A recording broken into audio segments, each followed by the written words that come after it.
कहानी है एक छोटे से गांव रघुनाथपुर की। वैसे तो ये गांव छोटा सा था, मगर यहाँ के लोग बड़ी खुशी से रहते थे। इसी गांव में दो भाई रहते थे। एक का नाम था रामधनी और दूसरे का नाम था श्यामधनी। रामधनी और श्यामधनी के पिता बहुत पहले ही गुजर गए थे, मगर जाने से पहले उन्होंने अपने खेत को रामधनी और श्यामधनी में बराबर बराबर बांट दिया था, ताकि उनके जाने के बाद दोनों भाई खेती करके अपना परिवार चला सके।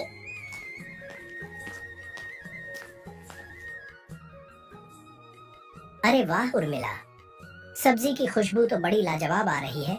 जल्दी जल्दी से मेरे लिए खाना बना दो भाग्यवान। आज खेत में काम करते करते हालत खराब हो गया मेरा, और भूख तो इतनी जोरों की लगी है कि पूछो ही मत। हाँ, बनाई तो रही हूँ, और हालत तो खराब होगा ही ना। आपके बाबूजी ने आपके साथ चालाकी जो कर दी, अब भुगतना तो पड़ेगा ही। तुम कैसी बातें करती हो उर्मिला? और क्या जरूरत है अभी इन सब चीजों के ऊपर चर्चा करने की? जो हो गया सो हो गया। बाबूजी ने कोई चालाकी नहीं की। आज उनकी ही वजह से मेरे पास जमीन है, जिस पर खेती करके मैं अपना और तुम्हारा पेट पाल रहा हूँ। मेरे ऊपर चिल्लाने से कुछ नहीं होगा। अगर बाबूजी ने चालाकी नहीं की, तो बंटवारे में आपके भाई को उपजाऊ जमीन और आपको बंजर जमीन क्यों दे दी उन्होंने? हर साल आपको फसल उगाने में श्यामधनी भैया से ज्यादा मेहनत करना पड़ता है। ऊपर से वो कम खाद और कम लागत में ही हमसे ज्यादा फसल उगा लेते हैं। हम बड़ी मुश्किल से अपने उगाए हुए अनाज से घर चलाते हैं। वहीं पर श्यामधनी भैया का अनाज इतना उगता है कि वह बाजार में भी अनाज बेचकर पैसे कमा लेते हैं। देखो उर्मिला, मैं पहले से थका हुआ हूँ। मैं अभी कोई बहस नहीं करना चाहता। भैया की किस्मत अच्छी है और इसमें उनकी कोई गलती नहीं है। हमारे पास जो भी है उसके लिए हमें भगवान को शुक्रिया कहना चाहिए और मेहनत करते रहना चाहिए। रामधनी और श्यामधनी के बीच हुए खेत के बंटवारे को लेकर उर्मिला खुश नहीं थी। वह अक्सर रामधनी से इसकी शिकायत करती रहती थी। अच्छी होती थी। हर साल की तरह इस साल भी हमारी फसल बहुत शानदार हुई है। इजी, सुनिए ना, इस बार फसल की बिक्री पर जब पैसे आएंगे तो मैं अपने लिए एक गुलाबी साड़ी खरीदूंगी। हाँ ठीक है भाग्यवान, खरीद लेना। और रही बात फसल की, भाई वो तो हमारी खेत ही ऐसी उपजाऊ है, मानो बीज की जगह पर मैं पैसे छिड़क दूं तो खेत में पैसे ही उगने लग जाएंगे। वो तो भला हो बाबूजी का, जिन्होंने बंटवारे में आपको उपजाऊ जमीन दे दी, और उनकी ही वजह से। एक मिनट सुनीता, शायद तुम भूल रही हो कि वह जमीन जो आज हमारी है, अगर बंटवारे के समय मैंने चालाकी नहीं की होती तो वह उपजाऊ जमीन का मालिक रामधनी होता और बंजर जमीन के मालिक हम होते। बाबूजी जानते थे कि रामधनी सीधा साधा और ईमानदार इंसान है। वह जानते थे कि रामधनी को ठगना बहुत आसान है, और इसीलिए उन्होंने उपजाऊ जमीन रामधनी को और बंजर जमीन मुझे दिया था। मगर मैंने भी कच्ची गोलियां नहीं खेली सुनीता। मैंने ऐसा खेल खेला और ऐसा बेवकूफ बनाया कि वह मूर्ख रामधनी ने अपना उपजाऊ जमीन मुझे दे दिया और मेरा बंजर जमीन खुद रख लिया। कभी कभी तरस आती है बेचारे पे, मगर वो मूर्ख है ही इसी लायक। मगर आपको नहीं लगता कि आपने ये गलत किया? देखो सुनीता, मेरे किस्मत में वह जमीन था और मुझे मिल गया। मैं सही या गलत में विश्वास नहीं करता। जिसके भाग्य में जो लिखा है वह उसे मिलेगा ही, और मेरे भाग्य में ऐश ही ऐश लिखा है सुनीता। रामधनी जब भी अपने खेत की ओर जाता, बंजर और सूखापन देखकर अक्सर परेशान हो जाया करता था। खेत की ऐसी सुखी और बंजर हालत देखकर मुझे नहीं लगता कि इस साल भी मुझे ज्यादा फसल मिलेगी। समझ नहीं आता कि आखिर मेरी ही जमीन में ऐसी समस्या क्यों है। इतने अच्छे किस्म के खाद और पानी देने के बावजूद भी फसल ठीक से आने का नाम ही नहीं ले रही। बाजार में बेचना तो दूर की बात है, लगता है इस साल भी बस अपने खाने लायक ही अनाज हो पाएगा। मैं खेत की तरफ गया था उर्मिला, मगर खेत की हालत देखकर मुझे लगता है हम इस बार भी अनाज बेच नहीं पाएंगे। ये हमारे लिए कोई नई बात नहीं है, हर साल तो यही होता आया है।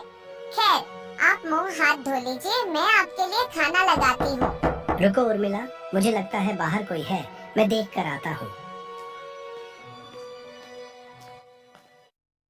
आइए साधु महाराज, हमारे इस झोपड़ी में आपका स्वागत है। कहिए, मैं आपकी किस प्रकार से मदद कर सकता हूँ? मैंने सुबह से कुछ नहीं खाया, क्या तुम मुझे कुछ खिला सकते हो? बड़ी भूख लगी है। क्यों नहीं महाराज, आपको भोजन करवाना तो मेरे लिए बड़े भाग्य की बात है। कृपया आप मेरे साथ आइए। नहीं, मैं एक तपस्वी हूँ और इसीलिए मैं तुम्हारे घर के अंदर नहीं आ सकता। क्या तुम मुझे यहीं कुछ अनाज दे सकते हो? क्यों नहीं महाराज। इतना कहकर रामधनी साधु महाराज को अनाज का एक थैला दे देता है। रामधनी का यह बर्ताव और उसकी ईमानदारी देखकर साधु बहुत खुश हो जाता है। तुम बहुत नेक दिल इंसान हो बच्चे, मगर मैंने सुना है कि तुम्हारे पास एक खेत है जो बहुत बंजर है और उसमें फसल भी बड़ी मुश्किल से होती है। जी महाराज, आपने सही सुना है। मैं कितनी भी मेहनत कर लूं, मगर ना जाने क्यों हर साल खेत बंजर ही रह जाती है। ठीक है, तो अब मेरी बात बिल्कुल ध्यान से सुनो बच्चा। तुम कल सुबह अपने खेत में जाना और फसल बोने के लिए खेत में जितनी खुदाई करते हो, तुम केवल उससे एक हाथ नीचे तक खुदाई करना। तुम्हें समझ आ जाएगा कि तुम्हारे फसल क्यों ठीक से नहीं आते। मगर ध्यान रहे, खुदाई एक हाथ नीचे तक करनी है। तो क्या अगर मैं एक हाथ नीचे तक खुदाई करके फसल लगाऊंगा तो फसल अच्छी होगी? इसका जवाब तुम्हें खुदाई करने के बाद मिल जाएगा। फिलहाल मैं चलता हूँ। इतना कहकर साधु वहाँ से चला जाता है।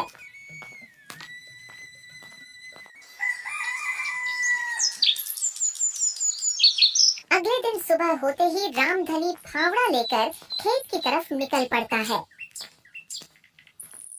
साधु ने जैसा बोला था, रामधनी उसी प्रकार से खुदाई शुरू कर देता है।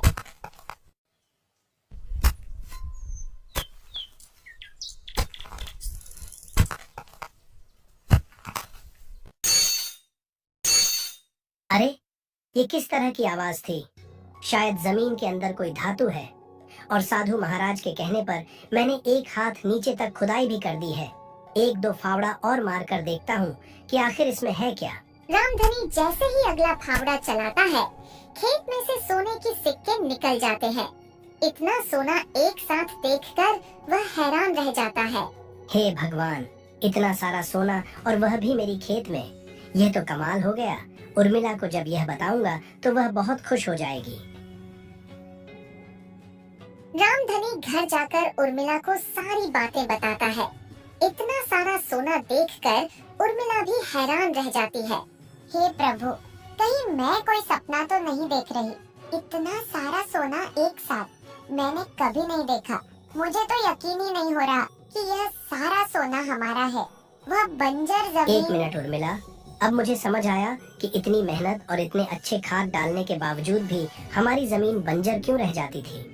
दरअसल जमीन के नीचे यह सोना दबा हुआ था, जिसके वजह से हमारे फसल ठीक से नहीं होते थे और हमें यह बात पता भी नहीं थी। हमें तो साधु महाराज का शुक्रिया करना चाहिए, जिनकी वजह से आज हमें इतना धन मिला है। आप बिल्कुल ठीक कहते हैं जी। अब हम भी आराम की जिंदगी बिताएंगे, क्योंकि अब ये सारा धन हमारा है।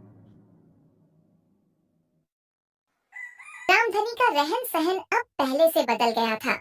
उसने एक बड़ा घर बना लिया था और साथ ही उसने 2 गायें भी खरीद ली। इधर श्याम धनी को यह बात खाई जा रही थी कि आखिर खराब फसल होने के बावजूद भी रामधनी के पास इतने पैसे कहां से आए। उसने तय किया कि वह चुपके से इस बात का पता लगाएगा कि रामधनी के पास आखिर इतने पैसे कहां से आ गए।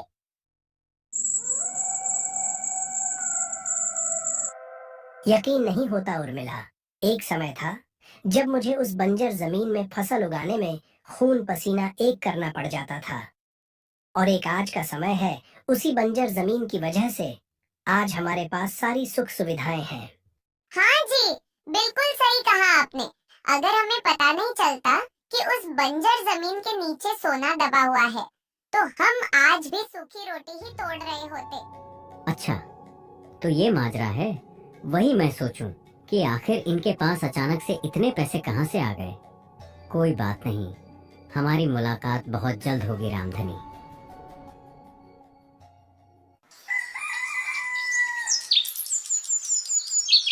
श्याम धनी को अब समझ आ गया था कि रामधनी को जमीन के नीचे से सोना मिला है। उसने यह सारी बातें अपनी पत्नी सुनीता को बता दी। ये तो उनकी किस्मत है जो उनके जमीन से सोना मिल गया। अब इसमें हम क्या ही कर सकते हैं। सुनीता, लगता है तुम भूल गई हो कि बंटवारे में वह बंजर जमीन मुझे मिली थी और उपजाऊ जमीन रामधनी के हिस्से में गई थी, और इस हिसाब से उस बंजर जमीन से निकला हुआ सोना भी मेरा है और मैं अपना हक लेकर रहूंगा। श्यामधनी अपना हिस्सा मांगने रामधनी के घर जाता है। और बताओ रामधनी, कैसे हो? खेत वाली जमीन के नीचे मिले सोने से घर बनवा लिया, गाय खरीद ली और मुझे बताया भी नहीं। मैं तो बस आपको बताने ही वाला था भैया, मगर ये अगर मगर मत करो रामधनी। मुझे पता है तुम मुझसे यह रात छिपाना चाहते थे, मगर अब मैं सब कुछ जान गया हूँ। तो अब सीधा मुद्दे की बात पर आते हैं। ये बात तू भी जानता है कि बंटवारे में बंजर जमीन मुझे मिली थी और उपजाऊ जमीन तुझे, और इस हिसाब से उस सोने पर मेरा अधिकार है, तेरा नहीं। मानता हूँ वो जमीन आपकी थी, पर आपने पहले तो कभी उस जमीन पर अपना हक नहीं जताया, फिर आज क्यों जता रहे हैं? मेरा हक है इसलिए जता रहा हूँ, और मैं यहाँ तुमसे लड़ने नहीं आया। बस मुझे वह सोना दे दो जो तुमने खुदाई करके उस जमीन से निकाली है। श्यामधनी बहुत कोशिश करता है, पर रामधनी से सोना लेने में असमर्थ रह जाता है। रामधनी ने सोना देने से मना कर दिया। लगता है अब ऐसे बात नहीं बनेगी। घी जब सीधी उंगली से न निकले तो उंगली टेढ़ी करनी ही पड़ती है।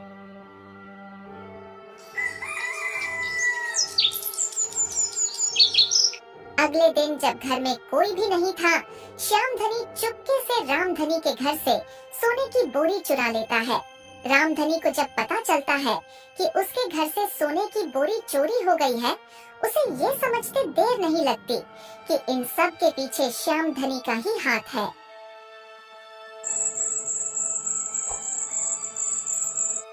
मुझे पता है इन सब के पीछे भैया का हाथ है। वह ऐसी हरकत करेंगे मैंने सपने में भी नहीं सोचा था। तो अब हम क्या करेंगे जी?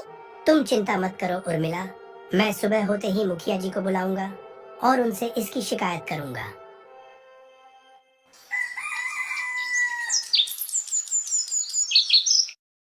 सुबह होते रामधनी मुखिया जी को बुलाता है। रामधनी और श्यामधनी दोनों ही अपनी अपनी बातें मुखिया जी के सामने रखते हैं। मैंने कोई चोरी नहीं की है, मैंने बस अपने हिस्से का सोना लिया है क्योंकि उस पर मेरा हक है। लेकिन मुखिया जी, वह सोना मैंने खुदाई करके निकाला है, इस हिसाब से सोने पर सिर्फ मेरा अधिकार है।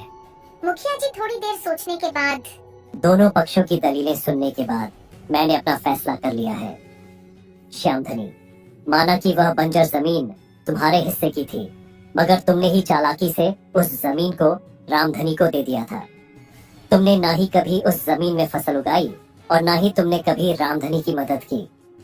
तुम रामधनी को उसके हाल पर छोड़कर अपनी जिंदगी मौज से काट रहे थे। जब रामधनी अपनी बंजर खेत में खून पसीना बहा रहा था, तब तुमने हक नहीं जताया। तो आज जब उस जमीन से सोना निकला है, तब भी तुम्हारा उस पर कोई हक नहीं। और मेरा फैसला है कि तुम सारा सोना रामधनी को लौटाओगे और सोने का असली मालिक सिर्फ और सिर्फ रामधनी होगा, जिसका मेहनत उसी की किस्मत।